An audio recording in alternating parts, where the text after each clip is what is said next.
America under Socialism. Jack Hansen was an ordinary guy. He was a steward in his union, a good family man, and an average citizen. One day, as he left the plant with his friend Bob Ralston, a political rally caught his attention. "What's that he said about the worker?" "The worker has every right to security, and our party aims to see that he gets it. He can't be discarded like a broken machine." "That fellow really knows what he's talking about, Bob. What a speech." "That's my brother. Come around back and I'll introduce you." In a short time, our future is tied up with the working man, and we need men like you with us to represent labor. "I really don't know much about politics, but if I can help my fellow worker, I'd like to learn." In the days that followed, Jack Hansen saw Ralston often. He even did some campaigning in local elections and discovered he had a flair for politics. Jack rose steadily in the party until, one day, "You've been hearing a lot about security being our main road to power, but do you know what we really mean by it?" "I guess so. The laborer will be taken care of when he's old and sick." "You're a million miles short of the mark, Jack. What we're working for is total security, for everything and everybody. For instance, we plan to nationalize medicine. Free medical service will be available to all citizens, whether they need false teeth, new glasses, or sleeping pills. Besides that, we'll nationalize utilities, steel, railroads, and eventually every industry. The state can run it for the benefit of the people, not the capitalists. We must have complete control over our nation's economy. That's the only way we can run things the way we want to. We don't have to worry about the farmer. We're giving them so much that they are forced to support us. We are already guaranteeing them good prices on some items. Later, we'll extend our program to include all farm commodities. With a well-regulated market, the farmer will have no choice but to go along with the party in order to survive." The reason I've told you all this, Jack, is because we are moving into the most critical campaign in party history. If we could just keep our majority in this election, no one will ever get us out. And when we get in, you and lots of others who are working for the state will be taken care of. Remember that. The security platform swept the country on election day. Jack Hansen was not forgotten when the spoils were divided. After the big day, thousands of bureaucrats moved to the capital, and among them was Jack Hansen. "And here's your inner office, Jack. You're going to be an important man in our setup." "I hope I deserve it. Right now, I want to get down to how we're going to deliver that security we promise the people." "We already have that figured out. We're putting in a new tax program. Big business and the rich will provide the money to finance it."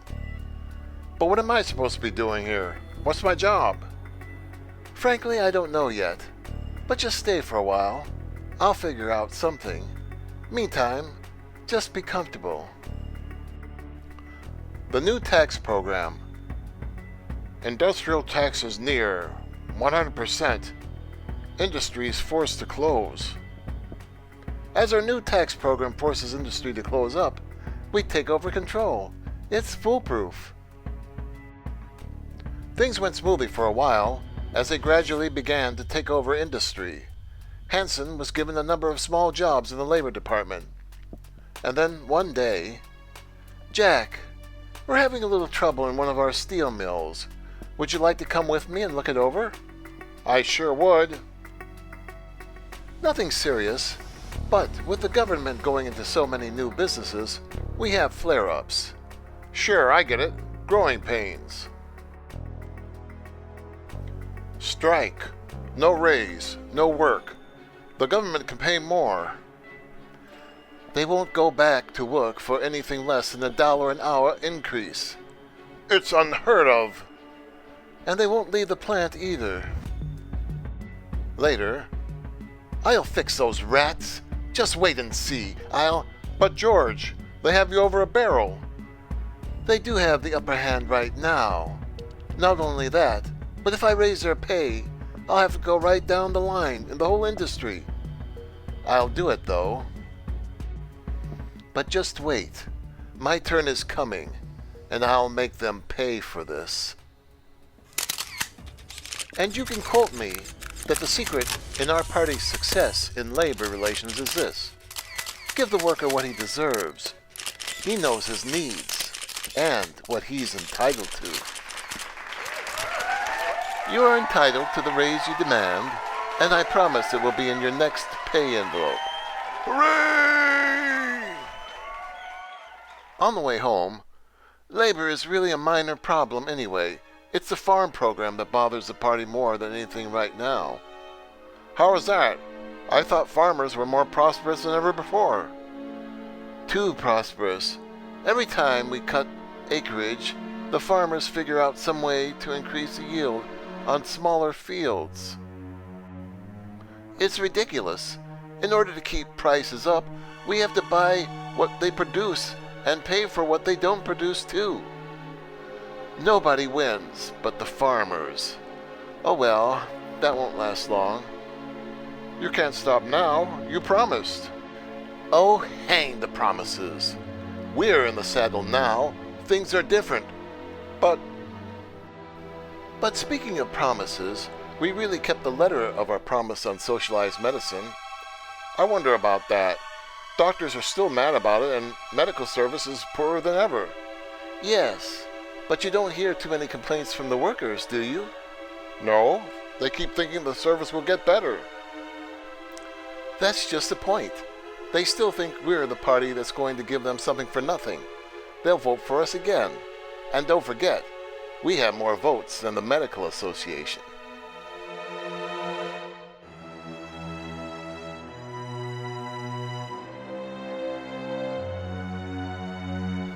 The trouble with you, Hanson, is you're too soft-hearted. Someone always has to get hurt in politics. And why should you worry who it is? And so Hanson has his first doubt. Getting hurt has nothing to do with it. It's lying and beating around the bush that worries me. Why won't the party tell the truth if it really knows where it's going? But one doubt is easily pushed aside, and Jack soon got into the swing of things again. The party stayed in power, and private enterprise faded swiftly. Government spending soared, but taxes could go no higher. Finally, I haven't seen much of you lately, George. Frankly, Hanson, there's a lot on my mind. I don't mind admitting we're in serious trouble. Production is down, and the cost of government is too high. Deficit spending can't keep on forever. We can't keep spending money unless we get more money. That means more production again. A vicious circle. But I haven't heard anything of this. I've kept it pretty quiet, but I'm afraid the lid will blow off pretty soon, Hanson. If it ever does, it'll be messy. But we can't get more taxes. There isn't much left to tax. We see two answers: controls and a heavy tax program on everyone. There will be sales and excise taxes on necessities as well as luxuries. The people won't stand for it. Oh, hang the people. They got us into this mess by refusing to keep up production. They'll have to take the consequences too. How can he blame it on the people? They're the same as they've always been. The only thing that's changed is us. And then one day, and so it is my sad duty, in addition to our new tax program, to ask Congress to apply temporary controls to food wages, hours, and housing. Oh no, what is happening? It can't end like this. But it wasn't the end. It was just the beginning. Yes, sir, Mr. Hanson. Here's your ration card. Good for 6 months. But I tell you, I'm entitled to meat. Here's my ration card. Sure you are, but you can't buy it here. We haven't any to sell. But if you want to go 3 doors down the street, I happen to know a fellow who will sell his friends a little, for a price. Black market. This must be the place. To think we'd end up with black markets again. Yeah, I got lots of meat. Come in the back room. George! Hanson. Hello. But George, what's the answer? Even you are buying on the black market. We know the answer, and we're going to use it. We're going to get tough with these racketeers. The Times. Control police set up. Strict penalty for black market established.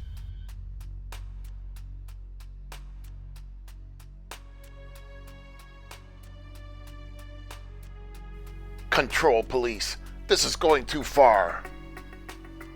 George, what's going on here? Can't you see I'm busy? But come in anyway. I want you to meet someone. Hanson, this is Harry Hibbs. He is the uniform boss of the new Control Police. What? Uniform boss? Yes, old man.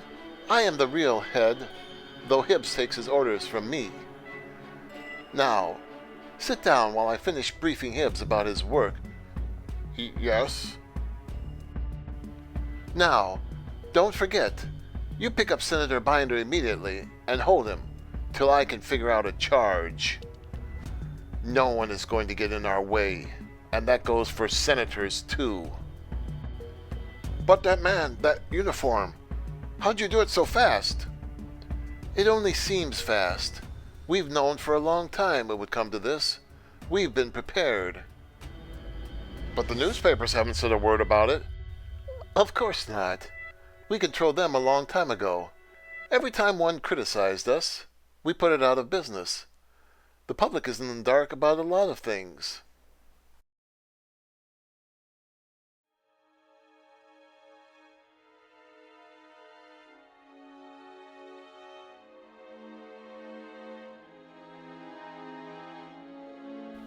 I don't know how you're taking all this, but just in case you get any ideas, remember, nobody is going to get in our way. Nobody, Jack. What a fool I've been. For security.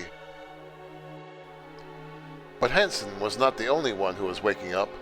All over the country, people realized they had sold themselves out for a thing called security. The new police control had been more than they had bargained for, and riots threatened to become a revolution. As for Hanson, and I am frank to admit that I have also been fooled. The socialists have taken over our party under the banner of security without our realizing it. We must use our ballots at the next election and rid ourselves of this monster that clutches our lives. Ralston wants to see you right now. I've expected this, but I'm ready. You woke up too late, as did all the rest who worked for socialism without knowing it. But since you know now, we'll have to get rid of you. You can kill me, but you just wait until the next election. Why, you don't make sense, Hanson. There never will be another election. We are the government. But before you die, you should know you're dying for our socialist state. But under socialism, the people are the state. No, Hanson. That's what we say. But the truth is, the state is everything. The sentence is life imprisonment. Take him away at once.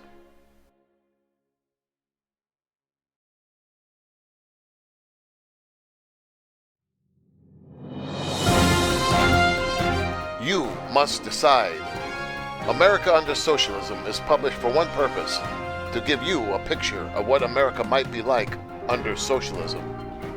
The fall of the Roman Empire is traced to socialism. Greece fell under the burden of socialism. History tells of many civilizations which rose to the height with democratic governments, only to collapse when socialism took the helm. Today, under the controls of a socialist form of government, the British Empire is struggling for its very existence. Now, you must decide. You must decide whether you wish security at the price of personal liberty. You must decide whether you want to work the rest of your life to give something for nothing to those who would live off your labor.